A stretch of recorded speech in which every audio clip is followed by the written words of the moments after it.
ወደድንም ጠላንም ኢኮኖሚክ ስርዓት ውስጥ ይህን ሰው ሳንጠቅስ ማለፍ አንችልም።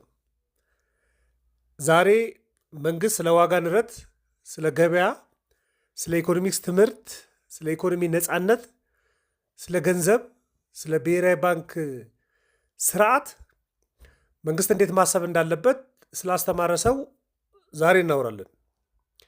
ይሄ በመጽሐፍ ብቻ የሚገለጽ ሳይሆን ብሔራዊ ባንኮች ፖሊሲ ውስጥ ሄዳችሁ የምታገኙት ሰው ነው። የገንዘብ ሚኒስቴሮች ውስጥ የምታገኙት ሰው ነው። የዓለም ትልልቅ የኢኮኖሚ የመሰብሰቢያ አዳራሾች ውስጥ ሀሳቡን የምታገኙት ሰው ነው። የትምህርት መጽሐፎች ላይ የምታገኙት ሰው ነው። ይህ ሰው ሚልተን ፍሪድማን ይባላል። ዛሬ ስለሱ ነው የምናውረው። ኢኮኖሚ ላይ ስላበረከታቸው ጉዳዮች በጣም ድንቅ በኢኮኖሚክስ ኖቤል የወሰደ ኢኮኖሚስት ነው። ዛሬ የተወሰነ ህይወት ታሪኩንና ያበረከታቸውን ጉዳዮች አብሬ ላቅርብላችሁ ፈልጌያለሁ። ይህንን ማወቅ ለብዙዎቻችን ግዴታ ነው። እንግዲህ ሚልተን ፍሪድማን በአሜሪካ ነው የተወለደው፣ ግን የተወለደበት አካባቢ የመጀመሪያው የዓለም ጦርነት የነበረበት ወቅት አካባቢ ስለሆነ ሊጀምር አካባቢ ማለት ነው። በ1912 ይሄ ከምስራቅ አውሮፓ ከተሰደዱ ቤተሰቦቹ በአሜሪካ ነው የተወለደው እና እንደውም ከስደተኞች መጥቶ ስለተወለደ በቃ የተወራረሰ የአስተሳሰብ ችግር ያልነበረበት እየሞከረ የሚፈልጋቸውን ነገሮች እየሞከረ እንዳደገ ነው ታሪኮቹ የሚያሳዩት። ስለዚህ በልጅነቱ ጀምሮ እንዴት መደበኛ ሰዎች በነፃ ገበያ ውስጥ ስራቸውን እንዴት እየሰሩ ህይወታቸውን ይመራሉ፣ እንዴት ማሻሻል ይችላሉ የሚለውን የኢኮኖሚ አስተሳሰብ ከዛ ጀምሮ ነው ሲያውጠነጥን የኖረው ማለት ነው። እና የመጀመሪያ ዲግሪውን ሩትገርስ ዩኒቨርሲቲ ላይ በኢኮኖሚክስ እና በሂሳብ ከ1928 እስከ 32 ድረስ አጥንቷል። የክፍሉ ሰቃይ የነበረ ተማሪ ነው ባዮግራፊ እንደሚያሳየው። የማስተርስ ዲግሪ ሁለተኛ ዲግሪውን ደግሞ ያው ቺካጎ ዩኒቨርሲቲ በኢኮኖሚክስ ነው የወሰደው በ1932 እና 33 ማለት ነው። እና እዚህ ቺካጎ ዩኒቨርሲቲ ላይ ዋና ሚልተን ፍሪድማን ስሙ የተገነባበት ቦታ ነው። እንዳውም ብዙ ቦታ ላይ ቺካጎ ስኩል ኦፍ ኢኮኖሚክስ የሚባል አስተሳሰብ አለ። እና በወቅቱ ዩኒቨርሲቲ መንግስት ኢኮኖሚን እንዴት በተሻለ መምራት አለበት የሚለውን ይሞግት የነበረ ዩኒቨርሲቲ ነው። ከዛ ማስተርሱን አግኝቷል። የመጨረሻ ፒኤችዲ ዲግሪውን ደግሞ ከኮሎምቢያ ዩኒቨርሲቲ በኢኮኖሚክስ ነው ያገኘው። ፒውር ኢኮኖሚስት ነው ይሰው። ከ1934 እስከ 1946 ድረስ ነው እዛ ያጠናው። ፒኤችዲውንም በ1946 ነው ያገኘው እና ስታቲክስን ተምሯል። ደግሞ የሸማች ብሄቪየርን ቴዎሪ ላይ ተምሯል። እንደውም የገንዘብ ፖሊሲ ላይ ተምሯል። እንደውም ጥናቱ ስለ ገንዘብ ፖሊሲ ስርዓት ነው እና በኋላ በደንብ የፐርማነንት ኢንከም ሃይፖተሰስ የሚባል ላይ አጥንቷል እና እሱን አቀርብላችኋለሁ። አሁን እንግዲህ የመጀመሪያ ዲግሪውን ሲማር ሩትገርስ ዩኒቨርሲቲ ላይ ስለ ቁጥሮች በደንብ ተነተነ። እዛ ላይ በደንብ በሰለ በቁጥሮች ላይ። ቺካጎ ዩኒቨርሲቲ ሲመጣ ማስተርሱን ሲማር የነፃ ገበያ ስርዓት ምንድን ነው የሚሰራው የሚለውን በደንብ አወቀ። ፒኤችዲውን ለመስራት ኮሎምቢያ ዩኒቨርሲቲ ሲመጣ ስታቲክስን በደንብ አወቀ። ስለዚህ ምንን ያዋሃደ ሰው ነው የሚባለው? እሱ አመክንዮን የኢኮኖሚክስ አመክንዮን በደንብ ያወቀ፣ የኢኮኖሚክስ ቀመሮችን ኢኮኖሜትሪክስን በደንብ የተረዳና የፖሊሲ አስፈላጊነትን የተረዳ ሰው ነው ሚልተን ፍሪድማን ማለት ነው። እና ብዙ ቦታዎች ሰርቷል። አሁን በቲዮሪ ብቻ አይደለም የሚያውቀው። ለምሳሌ የመጀመሪያ ስራውን ሲሰራ እንደውም የአሜሪካ መንግስት የኢኮኖሚ ጉዳዮች ተንታኝ ሆኖ ነው ስታቲሽያን ሆኖ ነው የሰራው። የአሜሪካ የግምጃ ቤት ቢሮ ላይም ሰርቷል። በተለይ የቀውስ ወቅት የነበረበት ከ1935 ከ1943 ድረስ ሁለተኛው ዓለም ጦርነት የሚቀጣጠልበት አካባቢ ላይ ሲሰራ ነበር እና መንግስት በገቢ ላይ በታክስ ላይ የሸማቾችን መረጃ ይመለከት ነበርና መንግስት እንዴት ጣልቃ ይገባ እንደነበረ ሲታዘብ ነበር የነበረው ሚልተን ፍሪድማን። አሁን ስለዚህ እሱ መንግስትን የሚተቸው ከቴዎሪ ተነስቶ ሳይሆን በቃ ውስጡ ሰርቶበት ነው፣ አገልግሎ ነው። እንደውም ኮሎምቢያ ዩኒቨርሲቲ ውስጥ የኢኮኖሚ ጉዳዮችም አጥኚ ሆኖ ሰርቷል። በተለይ ዋናዎቹ ሁለተኛው ዓለም ጦርነት ያለበትና ኖቤል የወሰደበትንም ስራ የሰራው በዛ ወቅት ነው እና የጦርነት ወቅት መረጃዎችን በደንብ ይመለከት ነበር። ኢኮኖሜትሪክሶችን በደንብ ይተነትን ነበር በዛ ወቅት ላይ። ከዛ ወደ ማስተማሩ መጥቷል። በሚኒሶታ ዩኒቨርሲቲም አስተማሪን ሰርቷል እና በዛ ወቅት ነው የፕራይስ ቲዮሪ፣ የሞኔታሪ ኢኮኖሚክስ የሚባሉ ጽሁፎችን ያወጣ የነበረው። የእድሜውን ረጅሙን ጊዜ ኦልሞስት ለ30 ዓመታቶች ደግሞ በቺካጎ ዩኒቨርሲቲ ተመልሶ ሰርቷል። አሁን የቺካጎ ስኩል ኦፍ ኢኮኖሚክስ የሚባለው ሀሳብ ከዛ ጀምሮ ነው ጠንካራ የነበረውና ኢኮኖሚስቶችና ፖሊሲ አውጪዎቹን ያሰለጥን ነበር። ከዛ በኋላ ወደ ማሰልጠን የመጣው ሀገራትን ያሰለጥን ነበር። ስለ ገንዘብ ፖሊሲ ስርዓቶች ያሰለጥን ነበር እና የቺካጎ ስኩል ኦፍ ኢኮኖሚክስ የሚባለው ለዓለም ገበያ የገበያ ተኮር የሚባለው የኢኮኖሚ ስርዓት ሀሳብ እንደውም ሀብ ነው የሚባለው። በቃ የፈለቀበት ቦታ ነው የሚባለው። ኢኮኖሚክስ ስትማሩ ብዙ ስኩሎች አሉ፣ በየዩኒቨርሲቲ ያሉ ስኩሎች። የቺካጎ ስኩል ኦፍ ኢኮኖሚክስን ዋና የኢኮኖሚ ሀሳቦችን በተለይ ነፃ ገበያ ሀሳቦችን ያፈልቅ የነበሩት እነሱ ናቸው። አንዱ ዋናው ሚልተን ፍሪድማን ነበር የነበረው። የአሜሪካ የብሔራዊ ኢኮኖሚ ጥናት ተቋምንም በጥናት ሲመራ ነበር የነበረው በጣም ረጅም ዓመታቶች ከ30 ዓመት በላይ። በዛ ወቅት ነው የገንዘብ አቅርቦት፣ የዋጋ ንረት፣ የቢዝነስ ሳይክል በደንብ ያጠናውና ኖቤል ያገኘበትን መጽሐፍ የጻፈው እሱ ምንድነው የአሜሪካ የገንዘብ ፖሊሲ ታሪክ የሚል መጽሐፍ ጽፏል። ይሄ ታሪክ ብቻ ሳይሆን ፕራክቲካሊ ያሉ ኢኮኖሚ ሀሳቦችን የጻፈው የዛን ጊዜ ነው። ሌሎች ብዙ በቃ በብሔራዊ ባንኮችን ያማክር ነበር። እሱን ስራውን እየሰራ ነው። በ1976 በኢኮኖሚ ዘርፍ የኖቤል ሽልማት የተቀበለው የገንዘብ ፖሊሲ ቲዎሪ፣ የማረጋጋት ፖሊሲ፣ የፍጆታዎች ላይ ምናምን በሰራው ጥናት የኖቤል ኢኮኖሚክስ ሽልማት አግኝቷል። እና ከዛ በኋላ ሚልተን ፍሪድማን የጻፋቸው መጽሐፎች አሉ።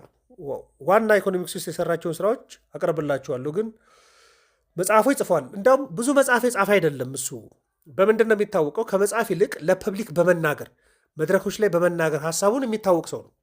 ለመጽሐፍ ሀሳብ የሚቆጥብ አልነበርም። ስለዚህ በቀጥታ ለህዝብና ለመድረኮች ይናገር ነበር። ግን ካፒታሊዝም ኤንድ ፍሪደም የሚባለውን በ1962 ጽፏል። ይሄ መጽሐፍ የሚያጠነጥነው ምንድነው? የኢኮኖሚ ነፃነት ከሌለ በስተቀር የፖለቲካ ነፃነት ሊመጣ አይችልም። የኢኮኖሚ ነፃነት የፖለቲካ ነፃነት ቅድመ ሁኔታ ነው የሚል ሀሳብ ያለበትም እና ይሄ መጽሐፍ በወቅቱ እንግዲህ ቀዝቃዛው ዓለም ጦርነት የነበረበት ወቅት ነው። ከአሜሪካ እስከ እስያ ድረስ በጣም ብዙ ሪፎርሞችን የፈጠረ ነው። የፖለቲካ ጫና የነበረበት የኢኮኖሚ ፍሪደም እንደሚቀድም ያነቃነቀ ነው። በ1963ም የሞኔታሪ ሂስትሪ ቅድም የምነግራችሁ መጽሐፍን ጽፏል። የሞኔታሪ ሂስትሪ ኦፍ ዘ ዩናይትድ ስቴትስን ጽፏል እና በተለይ በ1930 የነበረው ግሬት ዲፕሬሽን የሚባለው ትልቅ ቀውስ የነበረበት እሱን ያባባሰው ደካማ የገንዘብ ፖሊሲ ስርዓት ነው ብሎ ያምናል። እሱን በደንብ የገለጸበት ነው። ከባለቤቱ ጋርም ጽፏል። ሮዝ ፍሪድማን ትባላለች። እሷም ኢኮኖሚስት ነች እና በጣም በሚገርም ሁኔታ አሁንም ድረስ በህይወት አለች። ሮዝ ፍሪድማን የእሱ ባለቤት ማለት ነው። 115 ዓመቷ ነው እና ከሚልተን ፍሪድማን ጋር ለ68 ዓመት ነው በትዳር የኖሩት። እሱ 2006 ላይ ነው ህይወቱ ያለፈው እና 68 ዓመት ነው በትዳር የኖሩት እና አንድ መጽሐፍ ጽፈዋል። ፍሪ ቱ ቹዝ የሚባል መጽሐፍ ጽፈዋል። እሷም ኢኮኖሚስት የተማሪ ስለሆነ እንዳውም ይሄ መጽሐፍ ወደ ቲቪ ፕሮግራሞችም ተዛውሯል እና ሰዎች ምርጫ ካላቸው ገበያ ከመንግስት በላይ ራሱን ማስተዳደር ይችላል የሚል ጠንከር ያለ ሀሳብ በጋራ ያነሱበት ነው እና ሁለቱን ነጣጥሎ ማንሳትም ያስቸግራል ባልና ሚስቶችን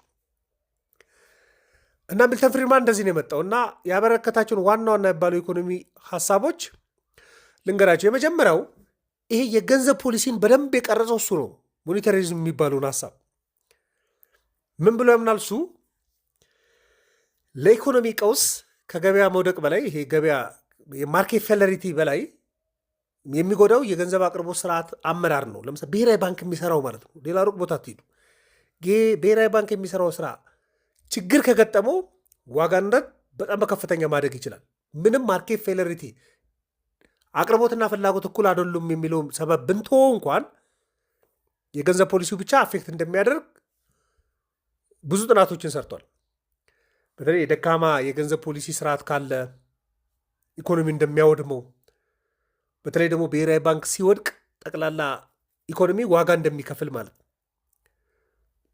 ይህን ሀሳብ በሙሉ ያመጣው እሱ ነው። የዋጋ ንረት ደግሞ የገንዘብ እጥረት ሊኩዲቲ ክራይሲስ ኢቭን የብሔራዊ ባንክ ኃላፊነት ምን መሆን እንዳለበት የቀረጸው እሱ ነው። በፊት የነበረው አስተሳሰብ እንደዛ አልነበርም።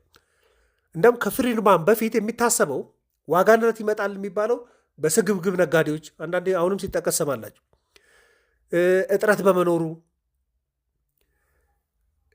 በቃ ዋጋ ንረት በዚህ ምክንያት ይፈጠራል ተብሎ ነው የሚታሰበው እና ማህበራቶችም ዩኒዮኖችም ዋጋ ንረትን ይፈጥሩታል ተብሎ ይታሰብ ነበር በፊት። ሰበቡ በሙሉ እንደዚህ ነበር። ሚልተን ፍሪድማን ከመጣ በኋላ ግን ትኩረት ወደ ገንዘብ አቅርቦትና ወደ ብሔራዊ ባንክ ነው የዞረው። የገንዘብ አቅርቦትን ለምሳሌ ከፍተኛ ገንዘብ ኢኮኖሚ ላይ ከፈሰሰ ዋጋ ንረት ያድጋል የሚለውን ሀሳብ ያመጣው እሱ ነው። ክሊርሊ በደንብ ዲዛይን ያደረገው እሱ ነው። ብሔራዊ ባንክ በዲሲፕሊን ስራውን ካልሰራ ዋጋ ንረት እንደሚባባስ እንጂ ስግብግብ ነጋዴ ላይ እንደማይሳበብ እሱ ነው በደንብ ያቀረበው። እንዳውም በዚህ ታዋቂ ንግግርም አለው ሚልተን ፍሪድማን። የዋጋ ግሽበት ሁልጊዜም ሆነ በየትኛውም ቦታ የገንዘብ ክስተት ምክንያት ነው የምትባል ሀሳብ አለችው።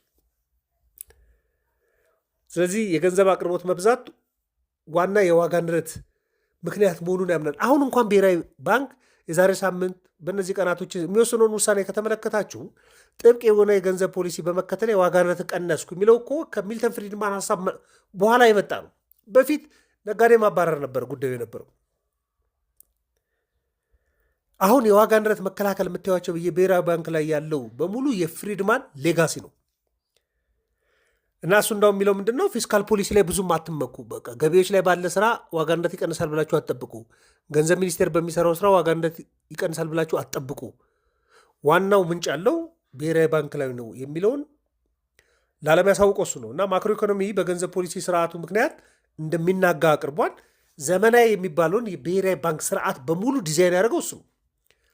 ምን ያህል ገንዘብ ማተም እንዳለበት፣ ኢንተረስት ሬት እንዴት ማድረግ እንዳለበት፣ ምንዛሬ እንዴት መወሰን እንዳለበት በሙሉ ዘመናዊ የሚባለውን የብሔራዊ ባንክ ሁኔታ ዲዛይን ያደረገው እሱ ነው። በጣም በሚገርም በቃ የዛሬ 60 እና 70 ዓመት ማለት ነው። ሁለተኛ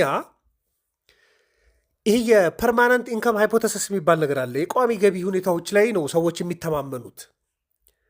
አሁን ሰዎችን ብጠይቋቸው ምን ያህል ነው ገቢ ብትሏቸው ዋና ደሞዛቸው ይናገራሉ እንጂ በተባራሪ የሚያገኙት ሊነግሯቸው አይችሉም። ፕሮግራምም የሚይዙት በዋና ደሞዛቸው ነው እንጂ ተባራሪ ያገኛለሁ በሚሉት ላይ ሊይዙ አይችሉም። ሰዎች ሸመታ የሚያከናውኑት በአሁኑ ገቢያቸው ተማምነው አይደለም። ለረጅም ጊዜ ኤክስፔክቴሽንና ፕሪዲክሽን በቃ በሚጠብቁት ገቢ ላይ ነው። ይሄ እሱ ለመመረቂያ የሚሰራው ጥናት ነው። ፐርማነንት ኢንከም ሃይፖቴሲስ ላይ ጥናት አጥንቷል። እና ይሄ ወደ ምን ይዞራል ማለት ነው? ለምሳሌ መንግስት ጊዜያዊ የግብር ቅነሳ ቢያደርግ በቃ ተጽዕኖ ከፍተኛ አይደለም።